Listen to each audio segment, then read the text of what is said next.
عمران خان صاحب گورنمنٹ کے ساتھ بیٹھنے کے لیے رضامند ہو گئے ہیں. کیوں بیٹھنے کے لیے رضامند ہوئے ہیں, کیسے رضامند ہوئے ہیں, عمران خان صاحب کریں گے کیا, یہ ہم آپ کو آج کے ویلاگ میں بتائیں گے.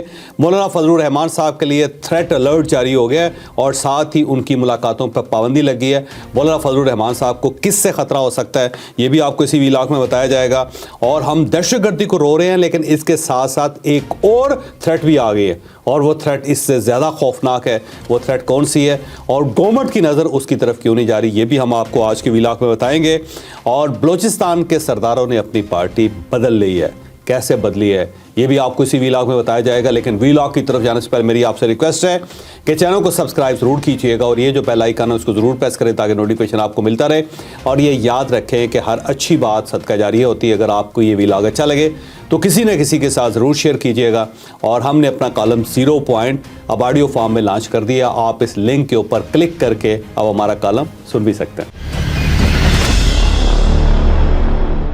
السلام علیکم ناظرین, میں ہوں فاروق عباس نیوٹرل بائی جاوید چودھری. میں ناظرین ہم پہلے سے کہتے آ رہے ہیں کہ پی ٹی آئی کو اور بہت سی ایسی پارٹیوں کو جو ہر وقت ناراض رہتی ہیں انہیں مولانا فضل الرحمان سے ٹیوشن لینی چاہیے.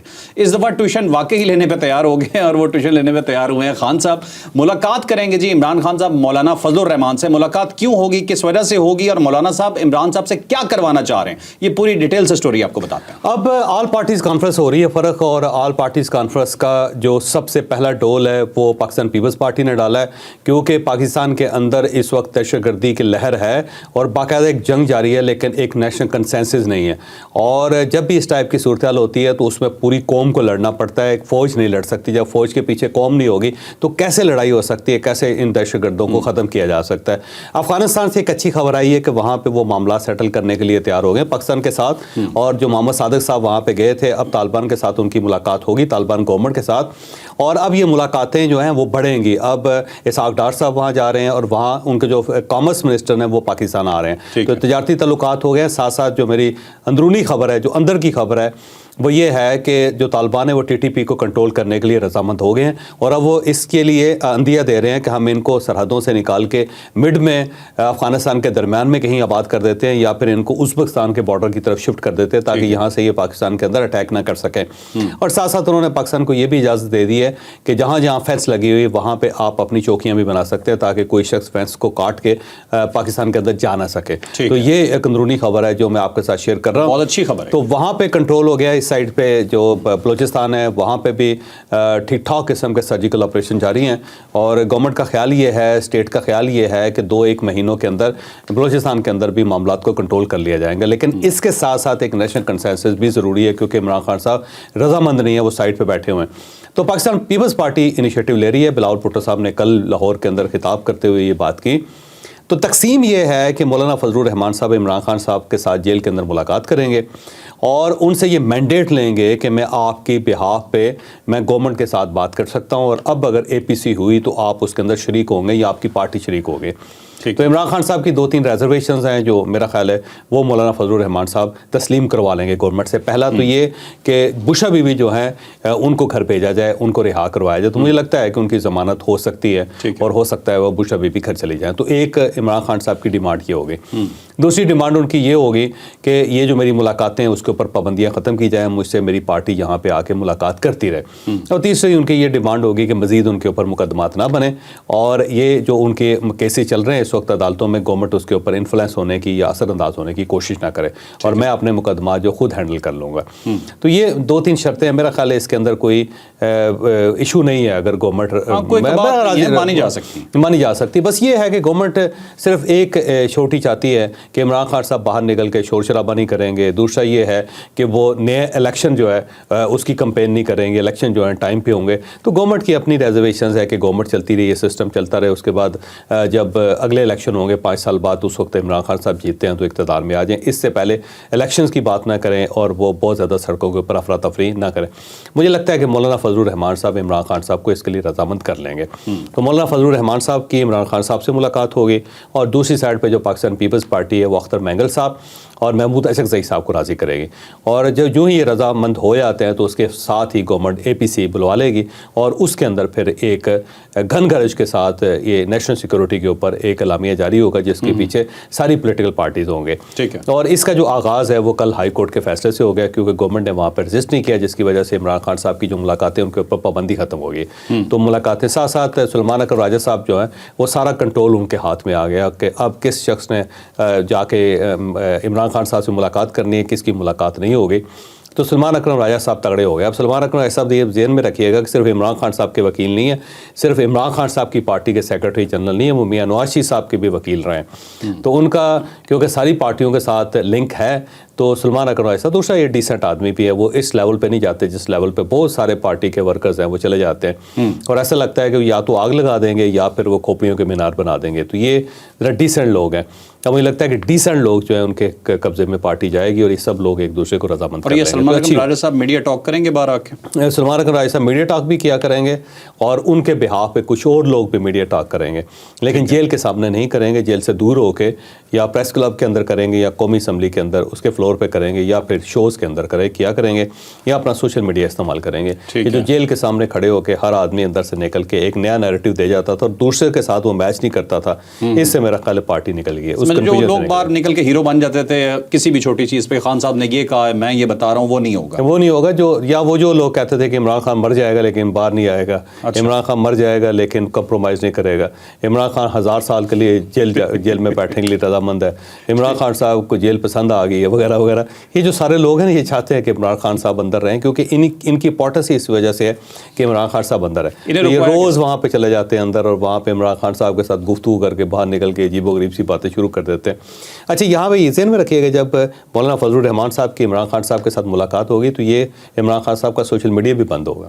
وہاں سے جو یا خان پارٹ 2 آ رہا ہے یا اپنا ادارہ ٹھیک کرو، اس ٹائپ کے جو بیانیے ہیں وہ میرا خیال ہے فوری طور پر رکیں گے، اور ان کے جو باہر بیٹھے ہوئے یوٹیوبرز ہیں ان کے منہ بھی بند ہو جائیں گے. تو عمران خان سے یہ بڑا بریک تھرو ہے. ویسے عمران خان اور مولانا فضل الرحمان صاحب کی ملاقات ہو جانا اور پھر APC کے لیے راضی ہو جانا، یہ ہونے والا ہے، یہ قریب ہونے والا. دیکھیے گا چوہدری صاحب، یہ پتہ کس نے کاٹا ہے باقی لیڈروں کا کہ صرف سلمان صاحب بات کریں گے یا کچھ خاص کریں گے، باقی ہر بندہ نہیں کر سکتا، یہ کروانے والا؟ یہ سلمان اکرم راجہ صاحب نے کاٹا ہے. اس کی وجہ یہ ہے کہ سلمان اکرم راجہ صاحب پرانے وکیل ہیں، بڑے زبردست وکیل ہیں، لاہور ہائی کورٹ کے اندر بھی پیش ہوتے رہے ہیں، اور جو ڈوگر صاحب ہیں بڑے سینسیبل ہیں، جو قائم مقام چیف جسٹس بڑا سینسیبل آدمی. آپ دیکھ لیں انہوں نے عمران خان صاحب کے پیچ نہیں کسے، جہاں جہاں ان کا حق بنتا ہے وہ حق انہوں نے دیا ہے. تو انہوں نے ثابت کیا ہے کہ میں امپارشل ہوں، میں عمران خان صاحب کے خلاف نہیں ہوں، اگر میں ان کو بہت زیادہ فیور بھی نہیں کر رہا تو جہاں جہاں ان کو حق بنتا ہے وہاں پہ ان کو فیور دے رہا ہوں. تو سلمان اکرم راجہ صاحب نے میرا خیال ہے عدالت کو رضامند کیا ہے، اور یہ ایک بیسیکلی گیو اینڈ ٹیک، اور ایک عدالت کے اندر ایک ثالثی ہے کہ جج صاحب کو انہوں نے رضامند کر لیا کہ جناب آپ ہمارے وہ پلنٹی ڈال دیں، آپ ہمیں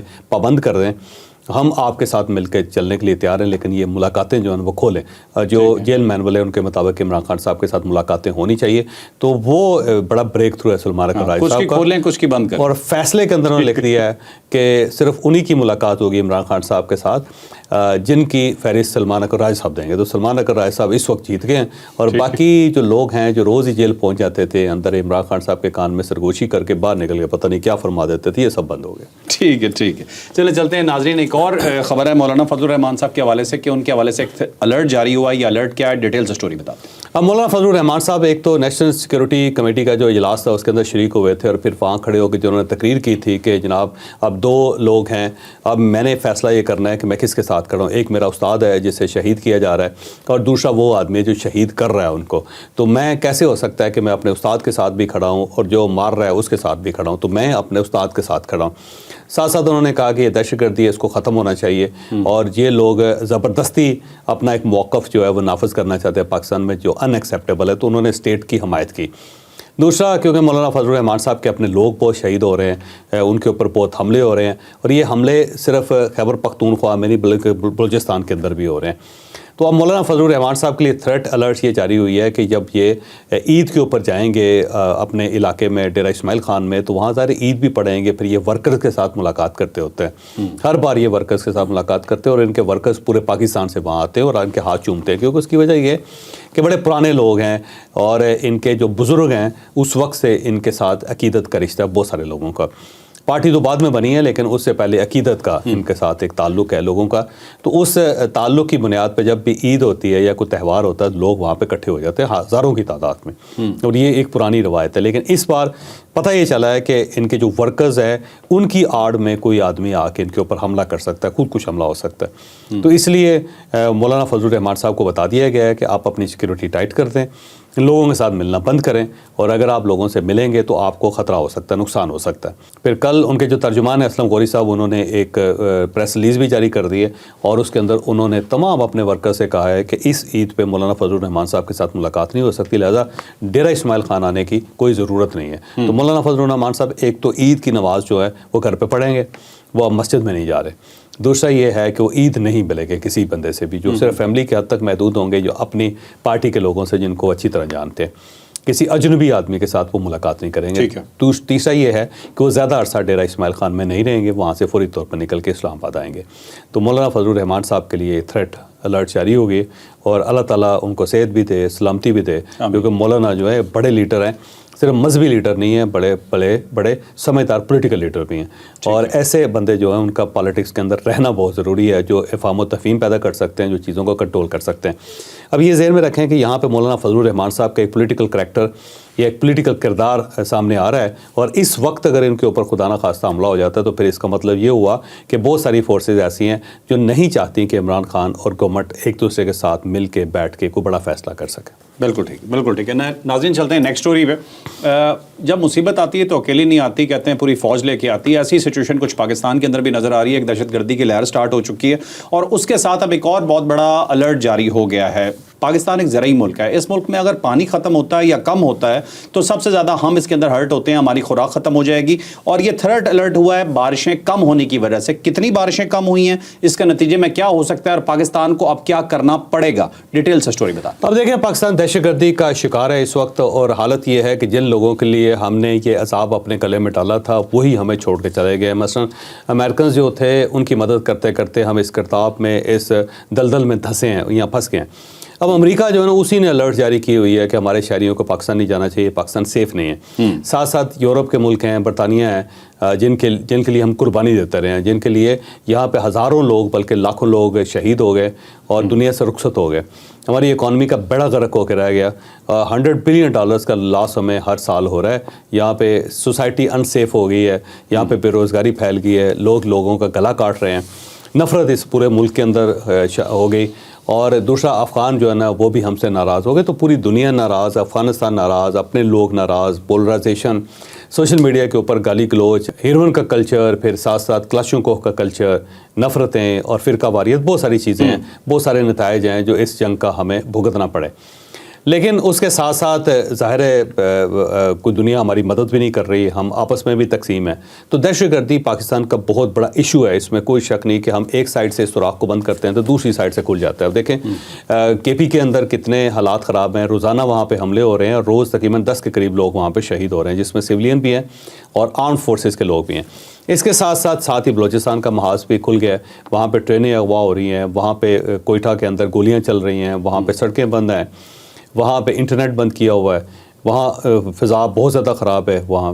تو اب ایک سائڈ بلوچستان, دوسری سائڈ پہ خیبر پختونخوا, اور اس دوران اگر خدا نخواستہ کراچی کے اندر کچھ لہر شروع ہو جاتی ہے یا پنجاب کے اندر ہو جاتی ہے تو خود اندازہ لگائیں کہ پاکستان کے اندر کوئی ایسی جگہ نہیں ہوگی جہاں پہ ہم امن سے سانس لے سکیں یا آرام سے زندگی گزار سکیں. تو مسائل ہی مسائل. ایک سائڈ پہ یہ ہے جو ظاہر ہے ہماری غلطیوں کا نتیجہ ہے, اور دوسری سائڈ پہ قدرت بھی ہم سے ناراض ہوگی. جو بارشیں ہیں وہ اس سال انتہائی کم ہوئی ہیں.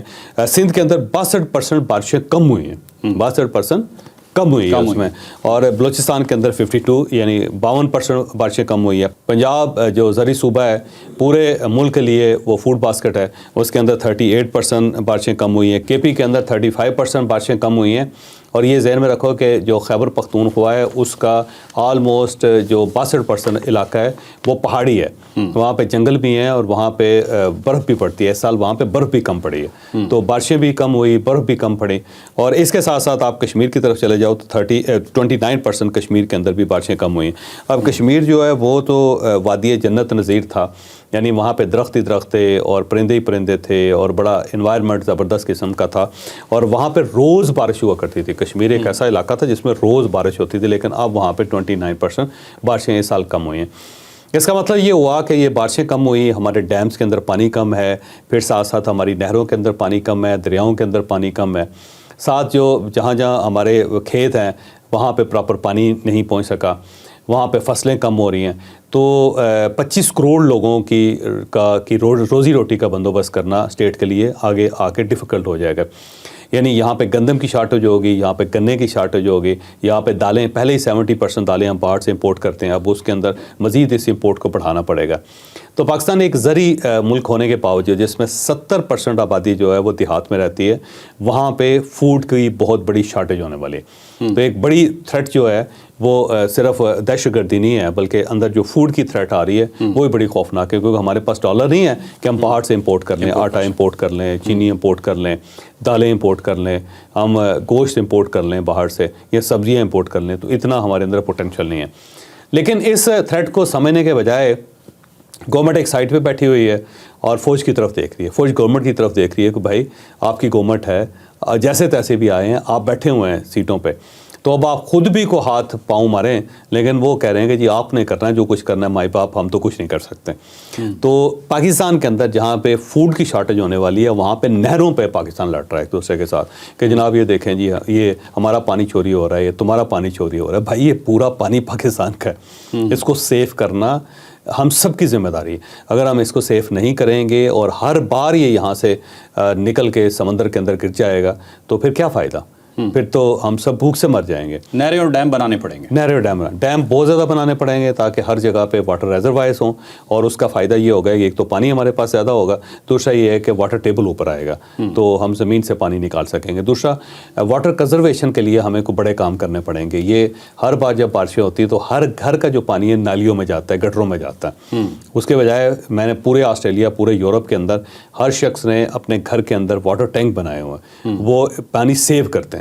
تو ہم کم از کم ہر گھر کے اندر یہ ذمہ داری لگائیں کہ واٹر ٹینکس بنائیں، اور انڈر گراؤنڈ واٹر ٹینکس ہو جن کے اندر پانی آئے، اور اس پانی سے ہم لان کے اندر پانی دیں، گاڑیاں دھوئیں، باقی جو چیزیں جو ہم کام کر سکتے ہیں وہ کریں۔ ویسے تو یورپ کے اندر اس طرح ہوتا ہے کہ کموڈ کے لیے پانی الگ ہوتا ہے اور نہانے کے لیے اور پینے کے لیے پانی الگ ہوتا ہے، دو الگ الگ لائنس ہوتی ہیں، ٹھیک ہے۔ اور کموڈس کے اندر جو پانی ڈالا جاتا ہے وہ یہی پانی ہوتا ہے جو آپ اس کو پرزرو کرتے ہیں۔ تو بہرحال ایک اس کے لیے پوری پالیسی بنانی پڑے گی، اور ساتھ ساتھ گورنمنٹ کے لیے بھی ایک پالیسی بنانی پڑے گی کہ تاکہ پانی کی شارٹیج ختم ہو۔ اگر یہ خدا نخواستہ اگلے سال تک یہ معاملہ چلا تو یہ پاکستان کے اندر خشک سالی ہو جائے گی، یہاں قحط پڑ جائے گا۔ بالکل ٹھیک ہے، بالکل ٹھیک ہے۔ ناظرین جتنی ہم خبریں ڈسکس کرتے ہیں آپ سے، یقین مانے سب سے امپورٹنٹ خبر یہ ہے جسے ہم لوگ ویٹیج نہیں دیتے، یا میڈیا ویٹیج نہیں دیتا، یہ خشک سالی کو چھوٹا موٹا تھریٹ نہیں ہے، اس پہ واقعی گورنمنٹ کو سیریسلی سوچنا پڑے گا۔ اب چلتے ہیں جی نیکسٹ اسٹوری کی طرف۔ نیکسٹ اسٹوری ہے جی بلوچستان کے حوالے سے، ڈاکٹر مارنگ بلوچ جو ہیں ان کے حوالے سے بات چیت جاری ہے۔ 150 افراد کے خلاف جی مقدمہ درج ہو چکا ہے جس میں ان کا نام بھی شامل ہے۔ آج ان کی بہن جو نادیہ ہیں وہ بھی ان سے مل کے آئی ہیں، اور وہ کہتی ہیں جی بڑی ہائی اسپرٹ میں، پتہ نہیں وہ کس اسپرٹ کو ہائی اسپرٹ کہتے ہیں۔ ایک میں نے کامنٹ پچھلے دنوں پڑھا، میں نے سوچا آپ کو بتاؤں گا۔ وہ کہہ رہے تھے جب ڈاکٹر مارنگ بلوچ صاحبہ یہ کہہ رہی تھی نا کہ میری والدہ کو کپڑے اور زیور بیچنے پڑے میری میڈیکل کی فیس دینے کے لیے، آلدو کہ وہ بات بھی غلط ثابت ہوئی کیونکہ وہ تو اسکالرشپ پہ پڑھی تھی، سب کچھ گورنمنٹ نے دیا تھا، لیکن اگر مان بھی لیا جاتا تو لوگ یہ کہتے ہیں کہ یہ بیچنے کی بجائے اگر والد صاحب کی بندوق بیچ دیتے نا تو آپ کو تھوڑا سا زیادہ فائدہ ہو جاتا۔ بہرحال ابھی یہ سرداروں نے یہاں پہ پلٹا مارا ہے، وہاں پہ جو بلوچستان کے سردار ہیں وہ یہ کہہ رہے ہیں جی کہ ہماری بیٹیوں کو گھسیٹا جا رہا ہے۔ یہ پوری سٹوری کیا ہے ڈیٹیل سے بتائیں گے آپ کو جاوید چوہدری صاحب۔ اب اختر مینگل صاحب کی ایک ٹویٹ آئی ہے جس میں انہوں نے کہا کہ جب مریم نواز صاحبہ کو گرفتار کیا گیا یا ان کو کمرے سے نکالا گیا، یا فلیال تالپور صاحبہ جو ہے ان کو گرفتار کیا گیا تھا تو میں اس وقت ان کے ساتھ کھڑا تھا، لیکن آج جو میری بیٹی ہیں ان کو بغیر ڈبٹوں کے سڑکوں کے اوپر گھسیٹا جا رہا ہے، وہ کوئٹہ کی بات کر رہے ہیں، تو میں یہ نہیں بھولوں گا۔ تو ایک پہلی بات تو یہ ہے کہ اگر خواتین کے ساتھ یہ مس ہینڈلنگ ہو رہی ہے تو زیادتی، وہ خواتین بلوچ ہوں یا کے پی کی ہوں یا سندھی ہوں یا پنجابی ہوں یا کشمیری ہوں، وہ پاکستانی ہیں بالکل، اور بلکہ کسی بھی اگر ملک کی ہوں تو تب بھی ان کے ساتھ یہ رویہ نہیں ہونا چاہیے۔ فرق میں بالکل اس پہ بڑا کلیئر ہوں، میرا کانشیس کلیئر ہے۔ لیکن یہ ذہن میں رکھو کہ جو سردار ہیں، بلوچ سردار ہیں، وہ ہیں بڑے دلچسپ لوگ کہ جب وہ اقتدار میں ہوتے ہیں تو وہ اسٹیٹ کے ساتھ ہوتے ہیں، ہمیشہ ریاست کے ساتھ ہوتے ہیں، اور اگر انہیں آپریشن بھی کرنا پڑے تو وہ کروا دیتے ہیں۔ اختر مینگل صاحب کے جو ادوار تھے آپ اس میں جا کے نکال لو کہ کیا کیا نہیں ہوا، اور جو لوگ اقتدار سے باہر ہو جاتے ہیں وہ فوری طور پہ BLA کے ساتھ شامل ہو جاتے ہیں. انہوں نے بلوچوں کے جو حقوق ہیں ان کا فوری طور پہ ان کی یاد آ جاتی ہے. کہا جاتا ہے کہ خواتین کے ساتھ بڑھی جاتی ہے, مزدوروں کے ساتھ بڑھی جاتی ہے, بزرگوں کے ساتھ بڑھی جاتی ہے, بچوں کے ساتھ بڑھی جاتی ہے. لیکن جب وہ اقتدار میں آ جاتے ہیں تو ساتھ ہی بدل جاتے ہیں. اس وقت کے جو سرفراز بگٹی صاحب اس وقت چیف منسٹر ہیں تو وہ اسٹیٹ کے ساتھ ہیں. اگر خدا نخواستہ آج ان کی گورنمنٹ ختم ہو جاتی ہے تو آپ دیکھیے گا وہ BLA کی طرف چلے جائیں. ڈاکٹر مالک بلوچ سے نا, اور وہ جب اقتدار میں تھے تو گورنمنٹ کے ساتھ, اب وہ ان کی ہمدردی دوسرے لوگوں کے ساتھ ہے. یہاں پہ آپریشن نہیں ہونے چاہیے, ان کے ساتھ مذاکرات کرنے چاہیے اور ان کے ساتھ ڈیل کرنی چاہیے. یہ المیہ ہے بلوچستان کا. اور وہاں پہ سردار کہیں نہیں گئے, یہ ذہن میں رکھیں. وہ یہ ہے کہ اقتدار سے باہر ہیں. جب اقتدار سے باہر ہیں تو انہیں سڑکیں یاد آ جاتی ہیں, لوگوں کے ساتھ زیادتیاں یاد آ جاتی ہیں, پہاڑوں پہ چھپے لوگ یاد آ جاتے ہیں. لیکن جب وہ اقتدار میں آ جاتے ہیں, آپ صرف اکبر بگٹی صاحب کا جو دور تھا نا, جب وہ چیف منسٹر تھے یا گورنر تھے, آپ وہ نکال کے دیکھ لیں. وہ سارے آپریشن اس وقت بھی ہوتے رہے اور انہوں نے ان کی مرضی سے ہوتے رہے. اور باقی جو چیف منسٹرز ہیں آپ ان کا بھی دیکھ لیں, وہ ان کی مرضی سے سب کچھ ہوتا رہے. جو پاور میں ہے اسے مسئلہ نہیں ہے, وہ اسٹیٹ کے ساتھ ہوتا ہے. میں چاہوں جو پاور سے باہر ہے وہ اسٹیٹ کے خلاف ہے, وہ پھر BLA کے ساتھ ہے, پھر وہ مارنگ بلوچ کے ساتھ ہے. ٹھیک ہے. تو اب ایک اور اختر مینگل صاحب سے میں سوال یہ کرنا چاہتا ہوں کہ اتنے پنجابیوں کو وہاں پہ مارا گیا, کس وقت اختر مینگل صاحب نکلے ان پنجابیوں کے لیے؟ وہ آپ لوگوں کی خدمت کرنے کے لیے پنجاب سے گئے تھے. مجھے بعض اوقات محسوس ہوتا ہے کہ جان بوجھ کے پنجابیوں کو اس لیے مارا جا رہا ہے کہ پنجابی یہاں جو بلوچ ہیں پنجاب کے اندر ان کے خلاف ہتھیار اٹھا لیں یا ان کو کہیں کہ جی آپ یہاں سے نکلیں. اور جب یہ ہوگا تو بڑا خوفناک قسم کا فنامنا ہو جائے گا. پھر آپ سمجھیں کہ پنجاب دوبارہ تقسیم ہو رہا ہے جس طرح 1947 میں ہوا تھا. خدا خوفی کرنی چاہیے جو لوگ آپ کی خدمت کے لیے وہاں پہ آئے ہیں. میں خود پنجاب کی غلطیوں کا ناقد ہوں, میں اس کے اوپر اعتراض کرتا ہوں. لیکن یہ جو ظلم ہے کہ آپ شناختی کارڈ چیک کریں اور اس کے بعد قتل کر دیں اس کو, بھائی جب وہ آپ کے ساتھ کام کر رہا ہے تو پنجاب کے ساتھ اس کا تعلق ختم ہو گیا بیچارے کے ساتھ. وہ تو اب بلوچی ہو گیا آپ کے پاس آ کے, اتنے سالوں سے کام کر رہا ہے. پنجابی بھی ہے تو کیا ایشو ہے؟ ایشو کیا ہے؟ کچھ بھی نہیں, یہ صرف ایک نفرت ہے جو پھیلا کے. چوہے صاحب اگر خدا نہ خواستہ یہ مطلب ویسے تو پنجاب کا جو آپ نے بھی اس دن بات کی تھی کہ بڑا دل بڑا ہے, لیکن پنجاب میں ابھی اس طرح کی کوئی نہ ویو ہے نہ کوئی بات ہے, لیکن کوشش ضرور ہو رہی ہے کہ پنجاب میں آگ لگے, نفرت پھیلائی جا رہی ہے. اگر پنجاب میں آگ لگ جاتی ہے تو اس کے بعد یقین مانیں پاکستان کے لیے بہت بڑا مسئلہ کھڑا ہو جائے. پنجاب کا مسئلہ یہ ہے کہ یہ سلو اسٹارٹر ہے, بہت ٹائم لگاتا ہے اسٹارٹ ہونے میں, لیکن جب ہو جائے تو پھر 1947 جیسا ہوتا ہے. پھر لاشیں ہوتی ہیں. پنجاب کا معاملہ بڑا خوفناک ہے. ٹھیک ہے. تو اس کو میرا خیال ہے جگانا نہیں چاہیے اس نفرت کو. یہ نفرت اگر جاگ گئی تو پھر اتنی جلدی سو نہیں سکے گی. ٹھیک ہے ٹھیک ہے ٹھیک ہے. چوہے صاحب میں اس میں آپ سے ایک چیز ذکر کرنا چاہتا ہوں. یہ جعفر ایکسپریس والے معاملے کے اوپر یہ مارنگ بلوچ ہو گئے, یہ جتنے بھی سردار ہیں, ان میں سے کسی نے کوئی احتجاج نہیں کیا, کوئی بیان نہیں آیا, کوئی خبر نہیں آئی. اب یہ گھسیٹے جانے کی بات کر رہے ہیں کہ ہماری خواتین کو گھسیٹا جا رہا ہے. میں صرف ایک چیز جاننا چاہتا ہوں, اگر آپ روڈ بلاک کر کے بیٹھے ہیں, پولیس آپ کو گرفتار کرنے آتی ہے, اٹھانے آتی ہے اور آپ نہیں اٹھتے, اس کے بعد جب آپ کو زبردستی اٹھائیں گے تو مطلب اسے آپ گھسیٹنے کا نام دے دیں تو یہ بھی کیا پولیس کے ساتھ جاتی نہیں؟ اب اختر مینگل صاحب سے پوچھ لینا چاہیے کہ سڑک خالی کروانے کا کیا طریقہ, اگر ان کے پاس کوئی طریقہ ہے تو اس کے مطابق کر لینا چاہیے. کیا حرج ہے؟